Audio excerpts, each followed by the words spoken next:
So సిడ్నీలో ఆస్ట్రేలియాలో Jeeves ఉంటారు కదా. వీళ్ళు ఏం చేశారంటే ఈ బోండాయి బీచ్ అని చెప్పి ఉందన్నమాట. సో అక్కడ వెళ్ళి ఒక ఫెస్టివల్ హనుకా ఫెస్టివల్ అని చెప్పి అదైతే సెలబ్రేట్ చేస్తున్నారు. ఎవరు జీవిష్ పీపుల్ అనమాట.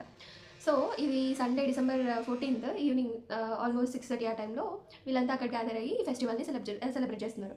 సో ఏంటి హనుకా ఫెస్టివల్ అంటే ఇది ఒక గ్రీక్ కింగ్ని వీళ్ళు ఓడిస్తారనమాట. వాళ్ళ టెంపుల్ని డెస్ట్రాయ్ చేస్తుంటే అతన్ని ఓడించి సో అక్కడ టెంపుల్ డెస్ట్రాయ్ చేసిన ప్లేస్లో అంతా చెల్లాచెదరైపోయినా జస్ట్ ఒక దీపం అనుకోండి, దీపంలో ఆయిల్ ఉందనమాట. సో అది మాత్రం చెల్లాచెదరలేదంట. సో ఆ ఆయిల్ ఒకరోజు ల్యాంప్ని వెలిగించేంత ఆయిల్ ఉందంట. బట్ ఆయిల్ వెలిగిస్తే వాళ్ళకు 8 days అది వెలిగి ఉందంట. సో దీనికోసం అని చెప్పి వాళ్ళైతే సెలబ్రేట్ చేస్తున్నారు. సో ఈ ఫెస్టివల్ని ఆల్మోస్ట్ 1000 years బ్యాక్ అయింది ఇదంతా జరిగింది. సో దీన్ని సెలబ్రేట్ చేస్తారు ఆల్మోస్ట్ ఈ నవంబర్ డిసెంబర్ మంత్స్లో. అండ్ ఈ year December 1st day starting day so అక్కడికి వెళ్ళి ఈ బోండాయి బీచ్ దగ్గర సెలబ్రేట్ చేస్తున్నారనమాట, పార్క్ లాట్ దగ్గర. సో ఇలా 1000 people గ్యాదర్ అయ్యారు, సెలబ్రేట్ అయితే చేస్తున్నారు.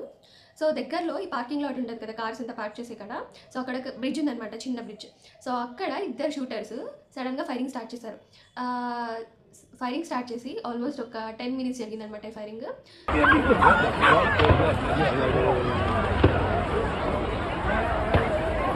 ఒక 6:47 టైం అనమాట. సో స్టార్ట్ అయింది ఫైరింగ్. సో 6:47కి స్టార్ట్ చేసి ఒక 10 minutes అయితే ఫైర్ చేశారు. 6:57 అయింది ఆల్మోస్ట్. సో పోలీసులకి ఇన్ఫర్మేషన్ వచ్చింది, చాలా అరుస్తున్నారు, భయపడుతున్నారు, పారిపోతున్నారు. సో పోలీసులకైతే షూటింగ్ జరుగుతుంది అని చెప్పి ఇన్ఫర్మేషన్ అయితే వచ్చింది. సో ఇన్ఫర్మేషన్ వస్తేనే వెంటనే వీళ్ళు వెళ్ళి షూటింగ్ స్టార్ట్ చేశారనమాట పోలీసులు కూడా. సో ఇద్దరు ఉన్నారు షూటర్స్, బ్రిడ్జ్ మీద ఉన్నారు, కాలుస్తున్నారు, అందరూ పారిపోతున్నారు. సో ఈ ఇన్సిడెంట్లో ఆల్మోస్ట్ ఒక 15 members అయితే చనిపోయారనమాట. అండ్ అందులో ఒక చిన్న పిల్ల ఉంది. అండ్ ఈ ఈవెంట్ని అరేంజ్ చేసి వాటికి ఈవెంట్ అంతా ఆర్గనైజ్ చేసేకి జీవిష్ పీపుల్ హెడ్ లాగా కొంతమంది ఉంటారు కదా. సో అతను చనిపోయాడు. చాలామంది ఇలా 15 members, ఒక 10 years చైల్డ్ కిడ్ ఇప్పుడు చెప్పాను కదా. సో ఇలా 15 members అయితే చనిపోయారు ఆ షూటింగ్ వల్ల. సో పోలీసులు వచ్చారు. అక్కడ బ్రిడ్జ్ మీద ఒక ఇద్దరు షూటర్స్ అయితే కాల్ చేస్తున్నారు అని చెప్పాం కదా. సో ఒక అతను వెళ్ళి ఒక షూటర్ కాలుస్తుంటే వెళ్ళి అతను గన్ కూడా పట్టుకున్నాడు. అతను గన్ పట్టుకుని గన్ లాక్కుని ఆ షూటర్ వెనకే అతను పారిపోతుండే అతను వెనకే ఇతను కూడా వెళ్ళాడు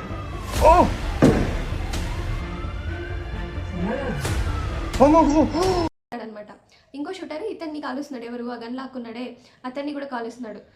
అతనికి కూడా బుల్లెట్స్ తగిలాయి అనమాట. అతను కూడా హాస్పిటల్లో అడ్మిట్ అయి ఉన్నాడు. అతని ప్రాణానికి ఏం కాలేదు, బట్ అతనికి కూడా షార్ట్స్ అయితే తగిలాయి. So just learning some details about him because he has been shot. Now we are confident in saying that is him. So ఇది జరిగిన ఇన్సిడెంట్. ఈ ఇన్సిడెంట్లో ఒక 15 members చనిపోయారు. అండ్ ఆల్మోస్ట్ ఒక 40 to 43 members దాకా అడ్మిట్ అయ్యారనమాట. ఒకరు వైఫ్ని కాపాడుతూ చనిపోవడం, ఒక అతనికైతే ఫుల్ తనంతా బ్లడ్ వచ్చేయడం, చాలా భయపడారు. అక్కడ వాచ్మెన్ లాగా ఉంటారు కదా. సో అతనైతే ఏడుస్తున్నాడు, ఇలా డెడ్ బాడీ చూడడం నేను ఫస్ట్ టైం అని చెప్పి ఏడుస్తున్నాడు అనమాట.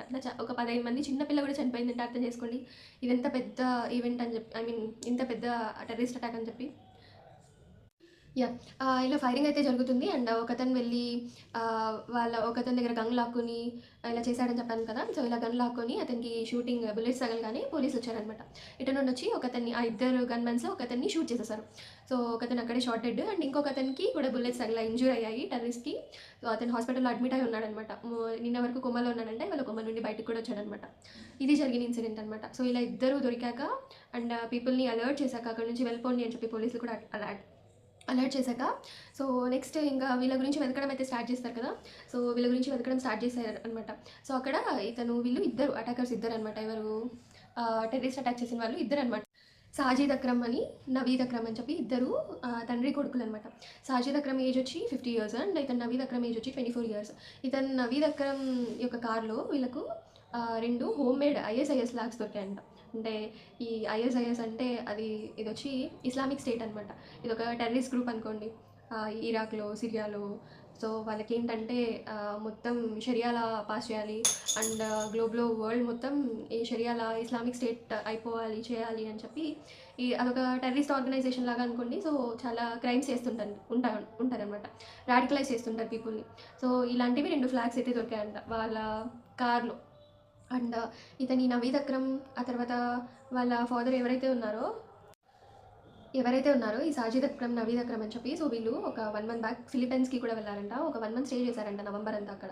ఎందుకంటే అక్కడ ఈ ఇస్లామిక్ గ్రూప్ లింకేజెస్ ఉన్నాయి ISIS వాళ్ళతో. సో అక్కడ స్పెషల్ గన్ ట్రైనింగ్ తీసుకోవడానికి వెళ్ళారు అని చెప్పి కూడా న్యూస్ రిపోర్టర్స్ అయితే చెప్తున్నారనమాట. అండ్ ఇతను సాజిద్ అక్రమ్ ఎవరైతే ఉన్నారో అతను 50 ఇయర్స్ ఓల్డ్ షార్టెడ్ అని చెప్పాం కదా. సో తను ఇండియాలో హైదరాబాద్లో ఉండేవాడంట. ఈ 1998 అక్కడ నుండి ఆస్ట్రేలియాకి వచ్చేసి ఇండియన్ పాస్పోర్టే ఉంది. అతను ఇండియన్ పాస్పోర్ట్ మీదే వెళ్ళాడంట ఫిలిప్పైన్స్కు. సో హైదరాబాద్లో ఉన్నాడు. అండ్ 1998లో వచ్చేసాడు. ఆల్మోస్ట్ అక్కడే సెటిల్ అయి ఉన్నారు. అండ్ ఈ నవీద్ అక్రమ్కి మాత్రం ఆస్ట్రేలియన్ పాస్పోర్టే ఉందంట. సో ఇతను ఈ సాజిద్ ఎప్పుడో ఒక 3-4 టైమ్స్ వచ్చాడంట ఇండియాకి. అప్పటి నుంచి వెళ్ళినప్పుడు ఇండియాలో లింక్స్ అయితే ఏం లేవు ఇలా ఐఎస్ఐఎస్కి సంబంధించి అని చెప్పి అయితే చెప్తున్నారు. వీళ్ళ భార్య, ఈ కొడుకు, వాళ్ళ తండ్రి వైఫ్ ఉంటారు కదా. సో వాళ్ళు ఏం చెప్తున్నారు అంటే, నేను ఇంత అనుకోలేదు, వాళ్ళు మీరు అడిగితే ఫిషింగ్ చేయడానికి వెళ్తున్నాము అని చెప్పాము అని చెప్తుంది వాళ్ళ వైఫ్. అండ్ వీళ్ళ ఇన్ఫర్మేషన్ అంతా లాగుతుంటే పోలీస్ ఇంకా ఏం చెప్పారంటే, సో ఇతను 50 ఇయర్స్ ఓల్డ్, వాళ్ళ తండ్రి అయితే ఇండియన్ ఒరిజిన్. అండ్ ఇతను ఉన్నాడు కదా 24 ఇయర్స్ ఓల్డ్ నవీద్ అక్రమ్ అని చెప్పి, అతను ఈ సిడ్నీ జైల్స్ ఉంటాయి కదా, అందులో ఈ ఐఎస్ఐఎస్ టెర్రరిస్టులు ఉంటారు కదా జైల్స్లో. సో వాళ్ళతో వీళ్ళకి సంబంధం ఉంది అని చెప్పి ఒకసారి ఇన్వెస్టిగేట్ కూడా చేశారంట. బట్ అతను అంటే వీళ్ళు ఏదో టెర్రరిస్ట్ అటాక్ ప్లాన్ చేస్తున్నారు అది ఇది అని చెప్పి, సో వాళ్ళకైతే ఏ డౌట్స్ లేక ఊరికే అయిపోయారు. అండ్ ఇంకోటి, ఇతను ఈ అహ్మద్ అని చెప్పి అదే చెప్పాను కదా, అప్పుడే పేరు చెప్పలేదండి. సో ఇతనైతే కాపాడాడు కదా, ఒక అతని దగ్గర గన్ లాక్కొని, సపోజ్ అతని దగ్గర గన్ లాక్కపోయింటే ఇంకెంతమంది చనిపోయే వాళ్ళు జస్ట్ ఊహించుకోండి. అతనికి బుల్లెట్ షాట్స్ కూడా తగిలాయి, అయినా అతను కాపాడాడు. అతని కోసం ఆల్మోస్ట్ ఒక $2 million 2 మిలియన్ ఆల్మోస్ట్ ఫండ్ అయితే రైజ్ చేస్తున్నారనమాట ఆ కంట్రీస్లో. అతను ఇలా కాపాడాడని చెప్పి, సో అతని కోసం ఫండ్ అయితే రైజ్ చేస్తున్నారనమాట. అతను ఒక ఫ్రూట్ షాప్ ఓనర్ అనమాట. సో ఇలా అయితే జరిగింది ఇన్సిడెంట్. అసలు ఆస్ట్రేలియాలో చాలా స్ట్రిక్ట్ గన్ లాస్ ఉంటాయన్నమాట. అంటే గన్ లాస్, ఒక స్ట్రింగెంట్ గన్ లాస్ అయితే ఉంది. అంటే ఎవరు గన్ హోల్డ్ చేయొచ్చు, ఎవరు గన్ హోల్డ్ చేయకూడదు అని చెప్పి. సో ఇతను ఈ సాజిద్ అక్రమ్ అని చెప్పి అన్నాం కదా 50 ఇయర్స్ ఓల్డ్ ఎవరైతే షార్టెడ్ అయ్యాడో, సో అతని దగ్గర 6 గన్స్ ఉన్నాయి. సో ఆ 6 గన్స్ కూడా వీళ్ళు ఈ టెర్రరిస్ట్ అటాక్లో యూజ్ చేశారనమాట. 6 గన్స్ కూడా. సో ఇతని దగ్గర 6 గన్స్ ఎలా వచ్చాయంటే, ఈ అనిమల్ హంట్ చేయడానికి, సో ఈ 6 గన్స్కి లైసెన్స్ ఉందంట అతని దగ్గర. సో లైసెన్స్ అయితే హోల్డ్ ఉంది అతనికి. ఈ 6 గన్స్ కూడా అలానే వచ్చాయి.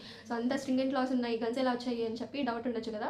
సో అనిమల్ని హంట్ చేయాలని చెప్పి ఈ 6 గన్స్ కూడా అతని దగ్గర ఉన్నాయన్నమాట. అసలు ఆస్ట్రేలియాలో ఈ హైయెస్ట్ పాపులేషన్ తీసుకుంటే కోర్స్ క్రిస్టియానిటీ కదా. ఈ థర్డ్ హైయెస్ట్ పాపులేషన్ వచ్చి ముస్లిం అనమాట. అండ్ జియోస్ చాలా తక్కువ, అంటే 0.4% ఉంటారు. సో వాళ్ళ మీద ఈ అటాక్ జరిగింది. అసలు యాక్చువల్లీ ఫస్ట్ ఆఫ్ ఆల్ అంతా వీళ్ళు పాకిస్తానీస్ అని చెప్పి అన్నారు వీళ్ళిద్దరిని.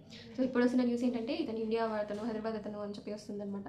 బాగా రాడికలైజ్ అయిపోయారు ఐఎస్ఐఎస్ వల్ల. వాళ్ళ మాటలు విని, వాళ్ళ మోటివేషన్ స్పీచెస్ విని. ఎంత చదువుకున్నా చూడండి, అతను గ్రాడ్యుయేట్ అంట వాళ్ళ ఫాదర్.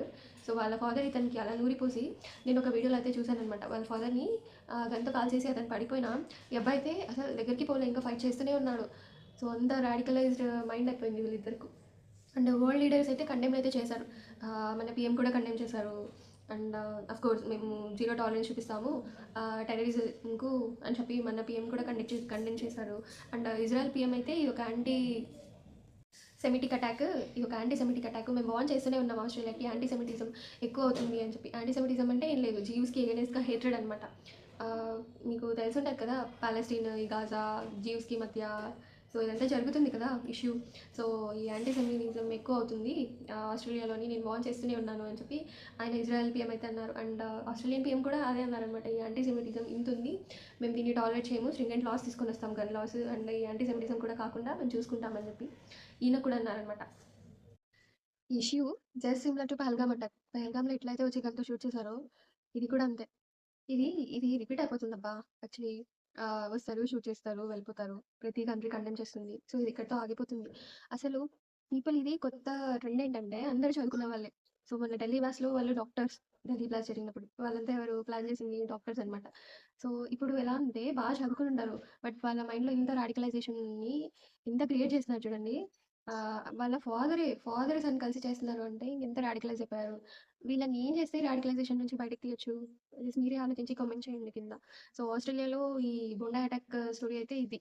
సో మీకు ఈ స్టోరీ నేను బాగా చెప్పాను. అఫ్కోర్స్ ఇంకా ఇంప్రూవ్ చేసుకోవాలన్న వీడియో ఖచ్చితంగా, లైటింగ్ కానీ ఏదైనా కానీ చెప్పడం కానీ. బట్ మీకు స్టోరీ అయితే అర్థమైనట్టయితే ప్లీజ్ లైక్ చేయండి. Thank you.